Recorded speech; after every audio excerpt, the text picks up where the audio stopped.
భగవద్భక్తి మంత్ర జపం స్తోత్రం చేసినప్పుడు జాతక చక్రం తీసి పక్కన పడివచ్చు. ఈ మాట గ్రాంటెడ్, తెలుసుకోండి. ఎందుకంటే వాడి గ్రహాలు కూడా వాడిని ఏం చేయలేవు.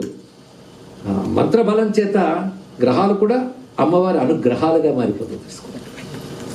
అందుకే ఉపాసకుడికి అక్కర్లేదు, వాడు అఖండమైన భక్తి కలిగి ఉంటాడు. నిర్గుణ భక్తుడికి సుఖం ఏంటి దుఃఖం ఏంటండి, వాడికి ఏమి పట్టవు. వాడికి ఆ స్థితి వస్తే జాతక చక్రం కూడా పనిచేయదు. అయితే ఆ స్థితి వచ్చినట్టు జాతకంలో ఉండాలి, అది కూడా వేరే విషయం. అది తర్వాత డిస్కస్ చేయాల్సిన వేరే పాయింట్ ఇక్కడ.